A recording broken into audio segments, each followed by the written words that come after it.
Hi guys, welcome back to my YouTube channel. അപ്പോൾ എൻ്റെ delivery ഒന്നും കഴിഞ്ഞിട്ടില്ല കേട്ടോ. അപ്പോൾ കുറേ പേര് വീഡിയോ കണ്ടപ്പോൾ വീഡിയോ അല്ല ഫോട്ടോ വാട്സപ്പിൽ ഫോട്ടോ ഉണ്ടാകുന്ന ശിവയും ഞാനും ചേട്ടനുള്ളത് സെൽഫി. ശിവ ജനിച്ചിട്ട് 3ാമത്തെ ദിവസം അവിടെ എടുത്ത് സെൽഫി ആണെന്നുണ്ട്. അത് വാട്സപ്പിൽ സ്റ്റാറ്റസ് ഇട്ടപ്പോൾ കുറേ പേര് ചോദിച്ചു ഡെലിവറി കഴിഞ്ഞോ, എന്തോ കുട്ടി എന്നൊക്കെ, ഡെലിവറി കഴിഞ്ഞോ, ഏതാ കുട്ടി എന്നൊക്കെ ചോദിച്ചിട്ടുണ്ടായിരുന്നു കേട്ടോ. അപ്പോൾ അത് ശിവേരെ ഫോട്ടോ ആയിരുന്നു. ശിവ ജനിച്ചപ്പോൾ ഇങ്ങനെ ഫോട്ടോയിൽ ഗാലറിയിൽ ഇങ്ങനെ തപ്പിപ്പോൾ എനിക്ക് ആക്ച്വലി എൻ്റെ ചേട്ടൻ്റെ ഫോണിലായിരുന്നു ആ ഫോട്ടോ എടുത്തിട്ടുണ്ടായിരുന്നത്. അപ്പോൾ എൻ്റെ ഫോണിലേക്ക് ആക്കിയിട്ട് അധികം നാളായിട്ടില്ല. പിന്നെ ഞാൻ ഇങ്ങനെ തപ്പി നോക്കിയപ്പോഴാണ് ഇങ്ങനെ കണ്ടത്. അപ്പോൾ ഞാൻ വെറുതെ ഇട്ടതാണ്. അപ്പോൾ എല്ലാവരും തെറ്റിദ്ധരിച്ചു. അപ്പോൾ എല്ലാവരും പറ്റിച്ചു ഞാൻ. അപ്പോൾ കഴിഞ്ഞിട്ടില്ല ഡെലിവറി. എൻ്റെ ഡേറ്റ് വരുന്നത് ജൂലൈ 24 ആണ് കേട്ടോ ഡേറ്റ് വരുന്നത്. അപ്പോൾ ഇപ്പോൾ ഞാൻ ഈ വീഡിയോ എടുക്കാൻ കാരണം എന്താ വെച്ച് കഴിഞ്ഞാൽ എൻ്റെ ഡിഫറൻസ് എനിക്ക് ആ ഫസ്റ്റത്തെ പ്രഗ്നൻസിയിലും ഈ പ്രഗ്നൻസിയിലും തോന്നിയ കുറച്ച് ഡിഫറൻസും കാര്യങ്ങളൊക്കെ ഒന്ന് ഷെയർ ചെയ്യാമെന്ന് വിചാരിച്ചു കേട്ടോ. അപ്പോൾ ഫസ്റ്റിൽ തന്നെ എൻ്റെ വയറിൻ്റെ ഷേപ്പ് നോക്കിയിട്ട് കുറേ പേര് പ്രെഡിക്റ്റ് ചെയ്തിട്ടുണ്ട് ഗേളായിരിക്കും കേട്ടോ. അപ്പോൾ ആക്ച്വലി എൻ്റെ ഇതേ സെയിം വയർ തന്നെയായിരുന്നു എനിക്ക് കഴിഞ്ഞ തവണ ശിവയ്ക്കും സെയിം വയർ തന്നെയായിരുന്നു കേട്ടോ. പിന്നെ കഴിഞ്ഞ തവണ ഞാൻ 9ാം മാസം പിറന്നപ്പോഴാണ് ഞാൻ ഫോട്ടോ ഇടുന്നത്. ഞാൻ പ്രഗ്നൻ്റ് ആണെന്ന് ആൾക്കാർ അറിയണത് തന്നെ 9ാം മാസത്തിൽ ഫോട്ടോഷൂട്ട് പ്രഗ്നൻസി മെറ്റേണിറ്റി ഷൂട്ട് എടുത്തപ്പോൾ ആ ഫോട്ടോ ഇട്ടപ്പോഴാണ് കുറേ എൻ്റെ ഇൻസ്റ്റാഗ്രാമിലായാലും ഫേസ്ബുക്കും വാട്സപ്പിലായാലും ഫ്രണ്ട്സും കാര്യങ്ങളും റിലേറ്റീവ്സിനറിയാം, ബാക്കി എല്ലാവർക്കും അറിഞ്ഞത് ഈ 9ാം മാസത്തിലെ മെറ്റേണിറ്റി ഷൂട്ടിൻ്റെ ഫോട്ടോ ഇട്ടപ്പോഴാണ് ഞാൻ പ്രഗ്നൻ്റാണെന്ന് അറിഞ്ഞത് തന്നെ. അന്ന് പിന്നെ ഞാൻ പറഞ്ഞ പോലെ യൂട്യൂബൊന്നുമില്ല, യൂട്യൂബിൽ ആക്റ്റീവല്ല, യൂട്യൂബ് ഇല്ല. അപ്പോൾ പിന്നെ അറിഞ്ഞില്ല. ഇത്തവണ യൂട്യൂബൊക്കെ ഉള്ള കാരണം അങ്ങനെ അറിഞ്ഞത് കേട്ടോ. അപ്പോൾ ആദ്യത്തെ വയറും ഇപ്പോഴത്തെ വയറൊക്കെ സെയിം തന്നെയാണ് കേട്ടോ. ഷേപ്പൊക്കെ സെയിം പോലെ തന്നെയാണ്. അപ്പോൾ എനിക്ക് അതിൽ വ്യത്യാസമൊന്നും തോന്നണമെന്നില്ല. അപ്പോൾ കുറേ പേര് പ്രെഡിക്റ്റ് ചെയ്തിട്ട് എനിക്ക് പെൺകുട്ടി ആവും എന്നുള്ളത് കേട്ടോ. അപ്പോൾ നോക്കി നോക്കാം നമുക്ക് എന്താവും എന്നുള്ളത്. പിന്നെ അതേപോലെ തന്നെ പ്ലാസൻ്റെയുടെ പൊസിഷനും സെയിം തന്നെയാണ് കേട്ടോ. എനിക്ക് ശിവയ്ക്ക് എങ്ങനെയാണ് പ്ലാസൻ്റെയുടെ പൊസിഷൻ ഉണ്ടായിരുന്നത് അതേ സെയിം പ്ലാസൻ്റെയുടെ പൊസിഷൻ ഇത്. പക്ഷേ ചിലവർ പറയും പ്ലാസൻ്റെയുടെ പൊസിഷൻ പോസ്റ്റീരിയർ ആണെങ്കിൽ ആൺകുട്ടി, ആൻറ്റീരിയർ ആണെങ്കിൽ പെൺകുട്ടി പറയും. ചിലവർ പറയും അത് പ്ലാസൻ്റെയുടെ പൊസിഷൻ അല്ല ബേബിയുടെ ജെൻഡർ പ്രെഡിക്റ്റ് ചെയ്യുന്നത്. ശരിക്ക് പ്ലാസൻ്റെയുടെ പൊസിഷൻ അല്ല ബേബി ആണോ പെണ്ണാണോ എന്ന് വേർതിരിക്കുന്നത് കേട്ടോ. അത് പിന്നെ ഞാൻ ഫസ്റ്റത്തെ പ്രഗ്നൻസിയിലൊക്കെ ഫുൾ എൻ്റെ പോസ്റ്റീരിയർ തന്നെയായിരുന്നു. അപ്പോൾ പിന്നെ പോസ്റ്റീരിയർ അല്ലേ ആൺകുട്ടി, എല്ലാവരും പറഞ്ഞിട്ട് ആൺകുട്ടി തന്നെ ആവും. പിന്നെ എനിക്ക് ആൺകുട്ടികളെയാണ് കൂടുതൽ ഇഷ്ടം. ഞാൻ മുമ്പ് പറഞ്ഞിട്ടുണ്ടായിരുന്നു ആൺകുട്ടീനെ തന്നെയായിരുന്നു ഇഷ്ടം. അതെനിക്ക് ഫസ്റ്റത്തെ എനിക്ക് ആൺകുട്ടിയാണെന്ന് ഭയങ്കര ആഗ്രഹമായിരുന്നു കേട്ടോ. അതേപോലെ അത് ഞാൻ മുമ്പേ ഏതോ ഒരു വീഡിയോയിൽ ഇൻസ്റ്റഗ്രാമിൽ അങ്ങനെ ഒന്ന് പറഞ്ഞിട്ടുണ്ട്. അതിന് കാരണം ഞാൻ പറഞ്ഞിട്ടുണ്ട്. ഞങ്ങളിവിടെ ഞാനും ചേച്ചി 2 പെൺകുട്ടികളാണ്. അപ്പോൾ ആൺകുട്ടികളില്ലാത്തവർക്ക് ആൺകുട്ടികളെ ഭയങ്കര പ്രത്യേകം ഇഷ്ടം കൂടുതലായിരിക്കും. അതേപോലെ തന്നെ എനിക്കും ഫസ്റ്റത്തെ ആൺകുട്ടിയാണെന്ന് ആഗ്രഹം ഉണ്ടായിരുന്നു. അതേപോലെ എൻ്റെ ചേച്ചി പറഞ്ഞു കിട്ടുന്നുണ്ട് ഫസ്റ്റത്തെ ആൺകുട്ടിയാണെന്ന്. അപ്പോൾ ചേച്ചിക്ക് ഫസ്റ്റത്തെ മാത്രമല്ല ദൈവം 2ാമത്തെ ആൺകുട്ടീനെ കൊടുത്തിട്ടുണ്ടായിരുന്നു. അപ്പോൾ ഇത് എൻ്റെ ഫസ്റ്റത്തെ എനിക്ക് ആൺകുട്ടിയാണെന്ന് തന്നെയായിരുന്നു ആഗ്രഹം. ഇത് പിന്നെ ഏത് കുട്ടിയായാലും കുഴപ്പമില്ല. ആണായാലും എനിക്ക് ആണെന്നെ പിന്നെ ആയി എന്ന് വെച്ചിട്ട് വലിയ വിഷമമൊന്നും ഇല്ല കേട്ടോ. ആണായാലും പെണ്ണായാലും ഒന്നും കുഴപ്പമില്ല. പക്ഷേ ചേട്ടന് പെൺകുട്ടികളെന്ന് വെച്ച് കഴിഞ്ഞാൽ ഭയങ്കര ഇഷ്ടമാണ്. പെൺകുട്ടി ശിവ പ്രസവിക്കാൻ വേണ്ടിയിട്ട് ശിവനെ പ്രഗ്നൻ്റായപ്പോൾ മുഴുവൻ ചേട്ടൻ പെൺകുട്ടി എന്ന് പറഞ്ഞാൽ പറഞ്ഞിട്ട് ഇതും അതേ പെൺകുട്ടി തന്നെ പറഞ്ഞിട്ട്. അപ്പോൾ ഏതാവെന്ന് അറിയില്ല. പ്ലാസൻ്റെ പൊസിഷൻ വെച്ച് നോക്കുമ്പോൾ സെയിം തന്നെയാണ്, വയറും സെയിം തന്നെയാണ് കേട്ടോ. പിന്നെ എനിക്കങ്ങനെ ഫുഡിൻ്റെ ക്രേവിങ്സ് പറഞ്ഞാൽ എനിക്ക് ഫസ്റ്റത്തെ പ്രഗ്നൻ്റ് ആയിട്ടിരിക്കുമ്പോൾ എനിക്ക് പ്രത്യേകിച്ച് അങ്ങനെ ക്രേവിങ്സ് ഒന്നും കഴിക്കണമെന്ന് എനിക്ക് ആഗ്രഹം ഉണ്ടാകുന്നില്ല കേട്ടോ. പ്രത്യേകിച്ച് ശരിക്കും ഗർഭിണിയാകുമ്പോൾ മാങ്ങ, പച്ചമാങ്ങ, അതേപോലെ മസാല ദോശ ഇതൊക്കെയാണ് നമ്മൾ പണ്ട് മുതലേ കേട്ട് വരുന്നത്. ഇപ്പോഴത്തെ ഗർഭിണികൾക്ക് പുതിയ ജനറേഷൻ ആയ കാരണം അത് ബർഗർ, പിസ്സ അങ്ങനത്തെ സംഭവങ്ങളായി മാറിയിരിക്കുന്നു. അപ്പോൾ എനിക്ക് ഫസ്റ്റത്തെ പ്രഗ്നൻസിയിൽ അങ്ങനെ പ്രത്യേകിച്ച് ഒന്നും തിന്നൊന്നും ആഗ്രഹം ഉണ്ടാകുന്നില്ല കേട്ടോ. അത് വെച്ച് നോക്കുമ്പോൾ ഇതിലെനിക്ക് ഫസ്റ്റ് സ്റ്റാർട്ടിങ് അറിഞ്ഞ് കുറച്ച് നാൾ വരെ എനിക്ക് മാങ്ങ, ഉപ്പും മുളകും കൂട്ടി മാങ്ങ തിന്നുന്ന കുറച്ച് നാൾ ഒരു ആഗ്രഹം ഉണ്ടായിരുന്നു. അങ്ങനെ തിന്നിട്ടുണ്ട്. അതേപോലെ മസാല ദോശ കഴിഞ്ഞ പ്രഗ്നൻസി ഞാൻ ഒരു തവണ ഇങ്ങനെ പുറത്ത് പോയപ്പോൾ അത് കൊതിയോണ്ട് വാങ്ങിയൊന്നുമല്ല, ഫുഡ് എന്തെങ്കിലും കഴിക്കണമല്ലോ എന്ന് ചോദിച്ചിട്ട് അങ്ങനെ വാങ്ങി കഴിച്ചതാണ്.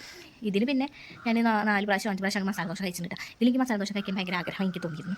പിന്നെ സ്വീറ്റിനോടുള്ള ക്രേവിങ്സ് എന്ന് പറഞ്ഞു കഴിഞ്ഞാൽ അപ്പോൾ സ്വീറ്റും എനിക്ക് വലിയ കുഴപ്പമില്ല, എനിക്ക് ഇഷ്ടം തന്നെയാണ്.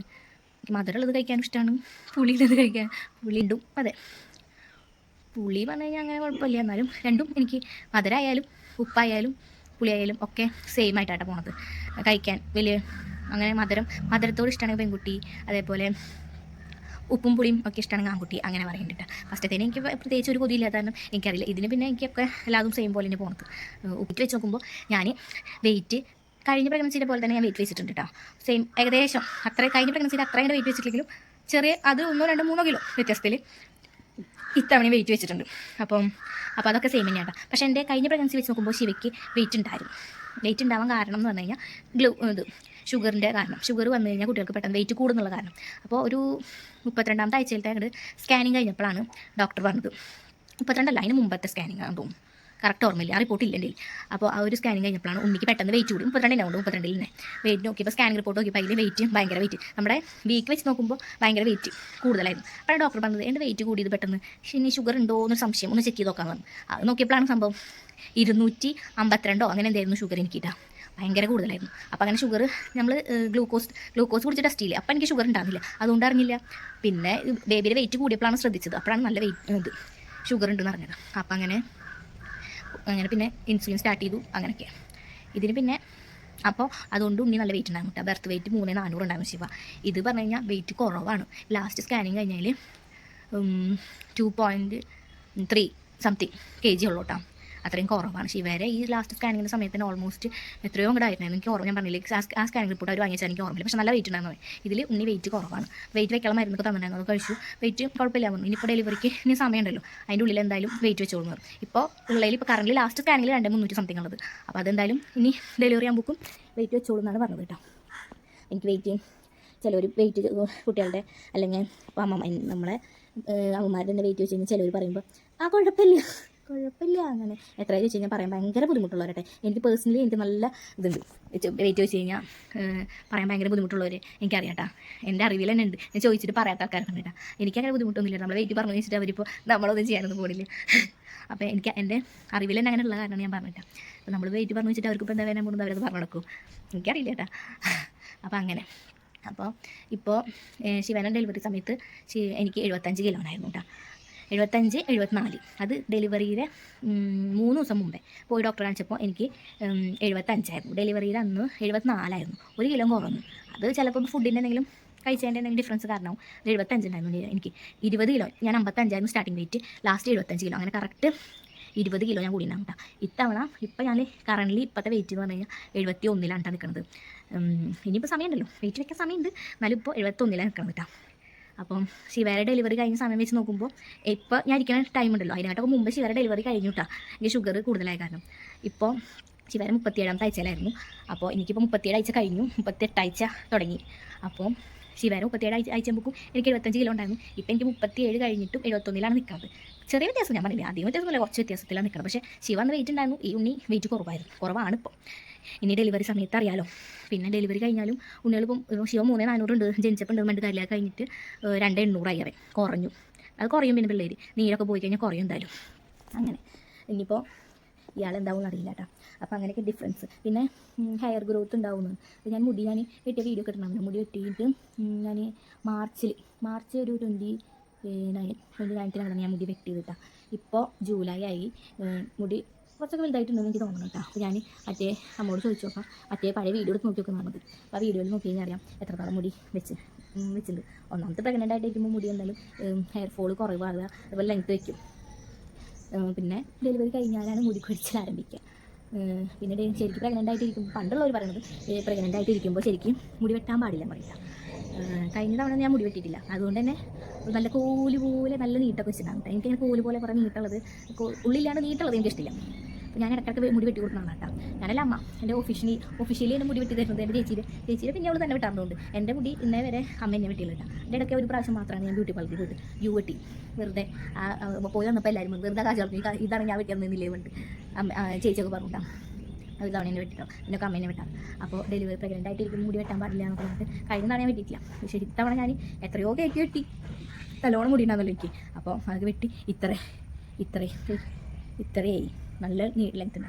അത് കുഴപ്പമൊന്നുമില്ല കേട്ടോ. ഇപ്പോൾ മെയിൻറ്റെയിൻ ചെയ്യാനൊക്കെ ഭയങ്കര കംഫർട്ടായി. മുടി നീളം കൂടുമ്പോൾ മെയിൻറ്റെയിൻ ചെയ്യാൻ ബുദ്ധിമുട്ട്, ജട തീർക്കാൻ ബുദ്ധിമുട്ട്, എണ്ണ തേക്കാൻ ഇങ്ങനെ തേച്ചിരിക്കാൻ ഒക്കെ ഭയങ്കര ബുദ്ധിമുട്ടാണ്. ഇതാകുമ്പോൾ ഒരു ചെറുപ്പെടുക്കുക 2 ഇതിലിരിക്കും, ജടയും പോയി മുടി കെട്ടാനും സുഖമായി. വലിയ മുടിയാകുമ്പോൾ അത് ജട തീർത്ത് വരുമ്പോൾ തന്നെ ഒരു നേരവും, പിന്നെ നോക്കാനുള്ള ബുദ്ധിമുട്ട് വേറെ. ഇപ്പോൾ നല്ല സുഖമാണ് നോക്കാൻ. പക്ഷെ കെട്ടാൻ മാത്രമാണ് ബുദ്ധിമുട്ട്. എപ്പോൾ നോക്കിയാലും മുടി അഴിഞ്ഞുകൊണ്ടിരിക്കും. അതിന് മാത്രമാണ് ഒരു ബുദ്ധിമുട്ട് എനിക്ക് മുടി വെട്ടിയിൽ ഫീൽ ചെയ്തിട്ടുള്ളൂ. അപ്പോൾ അങ്ങനെയാണ് വിശേഷങ്ങൾ. അപ്പോൾ ഇനി എന്തായാലും ഇത്ര കാര്യം. പിന്നെ ഛർദി എന്ന് പറഞ്ഞ സാധനം എൻ്റെ ജീവിതത്തിൽ പ്രഗ്നൻ്റ് ആയി എന്ന കാരണം കൊണ്ട് ഛർദികളൊന്നും എനിക്ക് വന്നിട്ടില്ല കേട്ടോ. അല്ലാണ്ട് പെട്ടെന്ന് ഗ്യാസ് കയറിയിട്ട് ഒരു ഛർദി അങ്ങനെയൊക്കെ എനിക്ക് ഇത്തവണ ഒരു 3 പ്രാവശ്യം 4 പ്രാവശ്യം ഗ്യാസ് കയറിയിട്ട് തേട്ടൽ കൂടി വന്നു കഴിഞ്ഞാൽ എനിക്ക് ചില ഫുഡ് കഴിച്ച് കഴിഞ്ഞാൽ ഭയങ്കര തേട്ടലൊക്കെ വന്നു. ചിലത് ഭയങ്കര എക്സ്ട്രീം ലെവലാവും. അപ്പോൾ 30 അങ്ങനെ ഛർദ്ദിച്ചിട്ടുണ്ട്, 4 പ്രാവശ്യം ഛർദ്ദിച്ചിട്ടുണ്ട്. ഫസ്റ്റത്തേൽ ഞാൻ ശിവാനും പ്രഗ്നൻ്റായപ്പോൾ ഒരു തവണ ഇങ്ങോട്ട് രാവിലെ പല്ലേച്ച് മുറകുമ്പോൾ ഒരു ഛർദ്ദി വരുമല്ലോ, അങ്ങനത്തെ ഒരു ഒറ്റ തവണ ശിവാനൊക്കെ പ്രഗ്നൻ്റായപ്പോൾ ഛർദ്ദിച്ചിട്ടുണ്ട്. പക്ഷേ ഈ 30 ഛർദ്ദിക്കുന്നത് പറഞ്ഞു കഴിഞ്ഞാൽ അതിൻ്റെ ഒന്നുമല്ല, ശരിക്കും പ്രഗ്നൻ്റായിട്ടിരിക്കുമ്പോഴത്തെ ഛർദ്ദി എന്ന് എനിക്കറിയാം. അപ്പോൾ ഛർദ്ദിയൊക്കെ സെയിം തന്നെയാണ് കേട്ടോ. ഇത് കേട്ടലോടുകൂടി വരുന്ന ഛർദ്ദി അല്ലാണ്ട് പ്രശ്നം. അപ്പോൾ വലിയ ഛർദ്ദി അങ്ങനത്തെ തോന്നുന്നുണ്ട്. അതും ഞാൻ പറഞ്ഞില്ലേ, ചിലർ പറഞ്ഞു ഇപ്പോൾ ഛർദ്ദിച്ച് കഴിഞ്ഞാൽ പെൺകുട്ടികൾ ഛർദ്ദിച്ചില്ലെങ്കിൽ ആൺകുട്ടികൾ എന്നൊക്കെ പറഞ്ഞു. പക്ഷേ ഞാൻ എത്രയോ മുമ്പ് ഒരു വീഡിയോ ഇട്ടിട്ടുണ്ടായിരുന്നു, എൻ്റെ ചേച്ചിക്ക് ഛർദ്ദി ഉണ്ടാകുന്നില്ല. ചേച്ചിക്ക് 2 ആൺകുട്ടികളാണ്, എൻ്റെ അമ്മയ്ക്ക് ഛർദ്ദി ഉണ്ടാകുന്നില്ല. എൻ്റെ അമ്മയ്ക്ക് 2 പെൺകുട്ടികളായിരുന്നു, അപ്പോഴും ഛർദ്ദി ഉണ്ടാകുന്നില്ല കേട്ടോ. അപ്പോൾ അങ്ങനെ ആൺകുട്ടി പെൺകുട്ടിക്ക് ഛർദ്ദി അതൊന്നുമല്ല, കുറേ പൊട്ടന്മാർ കുറേ കാര്യങ്ങളൊക്കെ ഓരോന്ന് കണ്ടുപിടിച്ച് വെച്ചിട്ടുണ്ട്. അങ്ങനത്തെ ഒരു സംഭവമല്ല. പ്ലാസൻ്റെയുടെ പൊസിഷനും കുട്ടിയുടെ ജെൻഡറും തമ്മിൽ യാതൊരു ബന്ധമില്ല. അതേപോലെ വയറിൻ്റെ ഷേപ്പ് ചിലർക്ക് കയറിയ വയറോ ഒരു മിനിറ്റ്. അപ്പോൾ പ്ലാസൻ്റെയുടെ പൊസിഷനും അല്ല, അതുപോലെ ഛർദ്ദി ഇതും തമ്മിൽ യാതൊരു ബന്ധമില്ല. പിന്നെ വയറിൻ്റെ ഷേപ്പ് ചിലവരെ പ്രകൃതം അനുസരിച്ചിട്ട് വയറിൻ്റെ ഷേപ്പിൽ ഡിഫറൻസ് വരും. അത് ചിലവരെ ശരീരപ്രകൃതം അനുസരിച്ച്, അല്ലാണ്ട് ആൺകുട്ടിക്ക് വയറ് കയറി ആൺകുട്ടിക്ക് വയറ് ഇറങ്ങിയിട്ട് പെൺകുട്ടിക്ക് വയറ് കയറിയിട്ട് അങ്ങനത്തെ തേങ്ങി മായൊന്നും ഇല്ല കേട്ടോ, വെറുതെ ആൾക്കാരോട് പറഞ്ഞിട്ടുണ്ടാക്കണം. അപ്പോൾ അങ്ങനെ. പിന്നെ പിമ്പിൾസിൻ്റെ കാര്യത്തിൽ മാത്രം കുറച്ച് വ്യത്യാസം എന്ന് പറഞ്ഞു കഴിഞ്ഞാൽ, കഴിഞ്ഞ തവണ ഞാൻ നന്നായി ഫോട്ടോഷൂട്ടിന് സമയത്ത് നന്നായി മുഖം ഒക്കെ നല്ല ചീർത്ത പോലെ ഉണ്ടായിരുന്നു കേട്ടോ. ഇവിടെ കവിളത്തും ഇവിടെ ഒക്കെ നല്ല കുരു ഉണ്ടായിരുന്നു. ഇത്തവണത്തെ എൻ്റെ ഫോട്ടോഷൂട്ട് എടുത്ത് നോക്കിയപ്പോഴാണ് കഴിഞ്ഞ തവണത്തെ ഫോട്ടോ എനിക്ക് സത്യം പറഞ്ഞാൽ ചിരിയാവുന്നത്, ഒരു ബൊമ്മ കൂട്ടിയിരിക്കുന്ന പോലെ ചീർത്ത് പന്നി പോലെ. അപ്പോൾ ഇപ്പോഴത്തെ വെച്ച് നോക്കുമ്പോൾ എനിക്ക് കവിളത്തൊന്നും കുരുന്നില്ല. ഞാൻ അടിമടക്കി കുരു വരാറുണ്ട്, അതെനിക്ക് തിരിച്ചാവുന്ന സമയത്തും ഇടയ്ക്ക് കുരു വരും, അത് പോകും ചെയ്യും. അങ്ങനെ അതിന് വലിയ കവളത്ത് മാത്രം കുരില്ല, അത് മാത്രമാണ് എനിക്ക് ഡിഫറൻസ് ആയിട്ട് തോന്നിയിട്ടുള്ളൂ. അപ്പോൾ അത്രയ്ക്ക് ഡിഫറൻസ് ആണ് എൻ്റെ മുഖത്തുനിന്നും എനിക്ക് റിപ്പോർട്ടുകൾ നോക്കിയിട്ടൊക്കെ എനിക്ക് മനസ്സിലായത്. അപ്പോൾ ഇനി എന്തായാലും ജൂലൈ 24 വരെ വെയിറ്റിംഗ് ആണ്. അപ്പോൾ എൻ്റെ ഈ കുഞ്ഞു വീഡിയോ ഇഷ്ടപ്പെട്ട് കഴിഞ്ഞാൽ like and share and subscribe.